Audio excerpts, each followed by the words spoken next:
A gente vai ler aqui para vocês.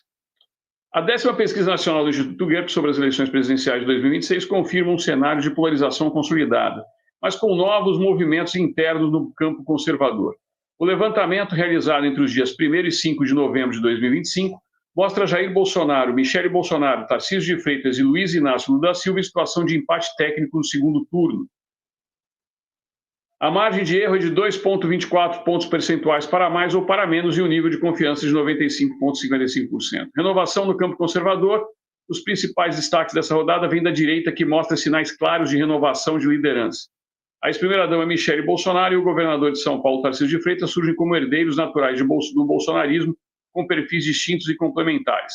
Michele alcança 30% das intenções de voto no primeiro turno e empata tecnicamente com Lula no segundo turno, estando à frente dele por 47% a 44%. Tarcísio registra 21% contra Lula no primeiro turno e também empata no segundo, com 44,43%. Mas aí vem Bolsonaro, e ele é o candidato natural. Bolsonaro versus Lula, 47% para Bolsonaro a 42% para Lula. Ou seja, Bolsonaro dá-lhe um vareio, sendo que Bolsonaro está em sua casa, detido, sem poder usar redes sociais, sem poder falar, e ainda assim bate o larápio de 9 dedos. Michele está aqui, 47 a 44, Tarcísio versus Lula, 44 a 43. Em todos os casos, o campo conservador aparece numericamente à frente, enquanto o petismo mantém base sólida, especialmente no Nordeste e entre eleitores de baixa renda. Forças e perfis distintos. Os dados mostram Tarcísio consolidado como nome da gestão técnica e eficiência administrativa, com maior apelo junto à classe média e eleitores urbanos, enquanto Michele representa o elo emocional e religioso do bolsonarismo, com forte apoio entre mulheres e evangélicos, e este dado é importantíssimo. Bolsonaro continua sendo o epicentro simbólico da política brasileira, mas o campo da direita já reconhece alternativas consistentes. Tarcísio e Michele dividem o mesmo eleitorado, mas com linguagens distintas. Ele, a da eficiência, ela, a da fé e da identificação popular. Analisa Gabriel Passos, presidente do Instituto GERP.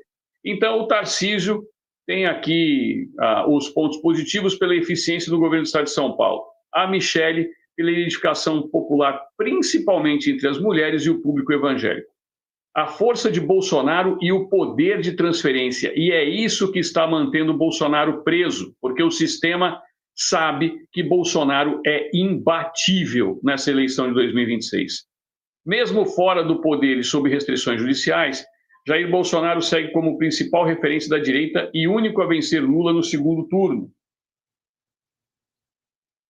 47% a 42%. Entre seus apoiadores, 30% defendem que ele indique Michele como candidata, 24% preferem Tarcísio, 7% citam Eduardo Bolsonaro e 4% Flávio Bolsonaro. Preferência dos eleitores bolsonaristas caso Bolsonaro não possa concorrer. Michele tem a maior preferência, 30%, 24% preferem Tarcísio, 7% Eduardo, 4% Flávio e 25% dizem que nenhum deles. Os números reforçam que Bolsonaro mantém alto poder de transferência de voto e segue como figura central da direita, mesmo sem candidatura estimada, ou melhor, confirmada. Cenário governista. Sucessão indefinida. No campo governista, a pesquisa mostra fragmentação e ausência de um sucessor natural. E esse é o grande problema da esquerda. Não tem alternativas. Caso Lula não dispute a eleição, o eleitorado se divide entre Alckmin, 24%, e Haddad, 23%, seguido por Flávio Dino, com 9%, e Camilo Santana, com 5%.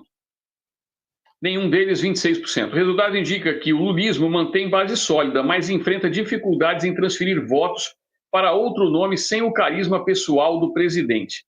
Outros nomes ganham visibilidade regional, como Ratinho Júnior, Zema, Caiado. Esses movimentos ampliam o leque de possibilidades para uma eventual recomposição do centro político. Tarcísio, mais aprovação que ambição presidencial. Apesar de competitividade nacional, a maioria dos eleitores, 52%, prefere que Tarcísio permaneça à frente do governo de São Paulo, entre eles eu. Enquanto 20% gostariam que disputasse a presidência. Outros 28% não souberam responder. É um sinal de aprovação, não de rejeição. O público entende que ele ainda está consolidando sua liderança, observa Gabriel Passos.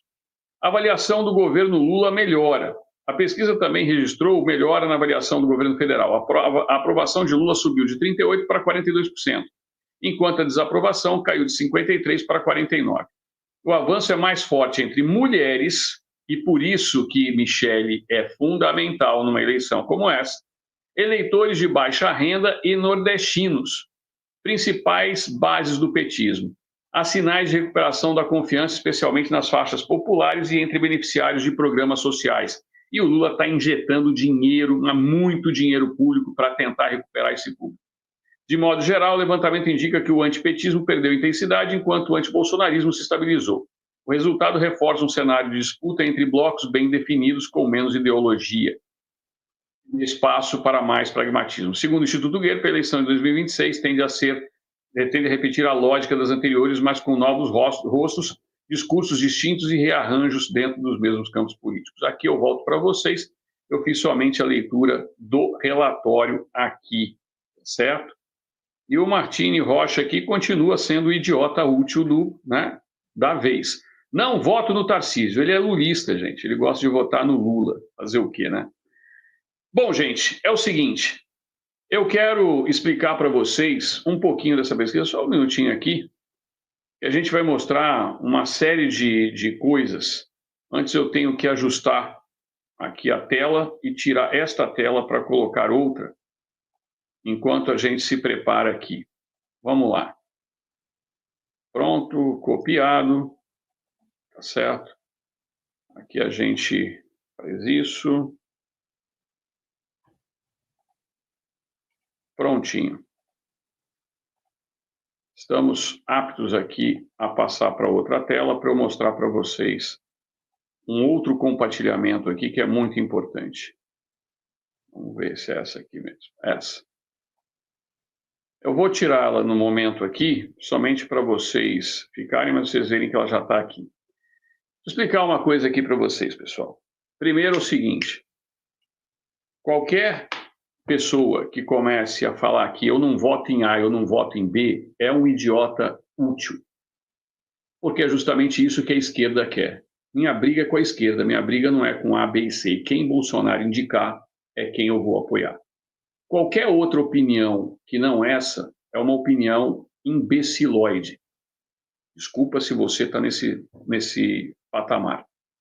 Mas, se eu tenho um líder, é esse líder que define. Caso ele não consiga concorrer, e é ele o candidato natural até o final, é ele quem define a quem a liderança deve apoiar. Não é um imbecil útil qualquer que aparece aqui falando eu não voto em A, em B ou C. Ainda mais com bandeirinha do Império Brasileiro. Tá certo? Então, a gente tem que começar a prestar atenção naquilo que vai acontecer daqui por diante. Nós temos um cenário definido, que é do outro lado da esquerda. O Lula, ele é o candidato. Eu não vi ninguém da esquerda questionando. Eu não vi ninguém. Se não for do Lula, eu não voto em fulano. Se não for do Lula, eu não voto em ciclano. Mas a direita tem esses imbecis úteis aqui, sempre entrando nas lives, querendo dar uma de engraçadinho e sendo mais esperto do que a própria razão. Então, se você não vota, guarda para você, cala a tua boca e volta à sua real insignificância, porque você é simplesmente um lobo do imperialismo. Nada mais do que isso aqui dentro. Você não tem rosto, você não tem cara, você, para mim, é um robô. E isso vai acontecer muito, porque o que acontece? A esquerda utiliza robôs. Eu não sei se a pessoa é um robô ou não é um robô. E a gente tem que começar a mostrar essas verdades, porque muitos caem nessa lorota, caem nessa história. E a história da esquerda, a intenção da esquerda é retirar votos. Para a esquerda, quanto menos pessoa votar na direita, melhor para eles. O que diz a pesquisa? Eles possuem uma base consolidada. Esta base consolidada que eles têm são os jumentos de plantão. Esses jumentos de plantão, eles vão votar em quem o líder deles indicar. Agora, a gente não. Só um minutinho aqui.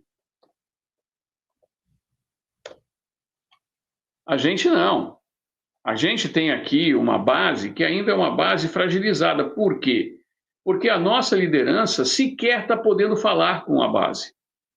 O nosso principal líder, ele está falando através de quem? Através de sua esposa e dos seus filhos. E são eles que nós temos que ouvir. Não um imbecil qualquer que entra aqui falando besteira. Eu só ouço Jair Messias Bolsonaro. Se ele não pode falar diretamente, eu ouço Michele e Flávio, que são os interlocutores reais de Jair Messias Bolsonaro. Qualquer outra pessoa ou é um robô ou é um idiota útil. E é justamente nisso que eu quero fazer aqui a análise dessa pesquisa, para depois mostrar algumas coisas que estão acontecendo aqui para vocês. Vamos lá entender.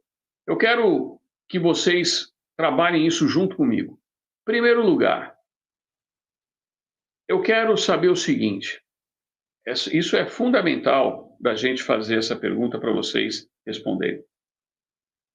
Bolsonaro, Michele ou Tarcísio estão fazendo campanha? Sim ou não? São esses três nomes que aparecem fortes para enfrentar Lula. Jair Messias Bolsonaro, na sequência. Michele Bolsonaro e Tarcísio de Freitas. São esses três nomes os mais fortes. Depois aparecem os outros, Ratinho Júnior, etc.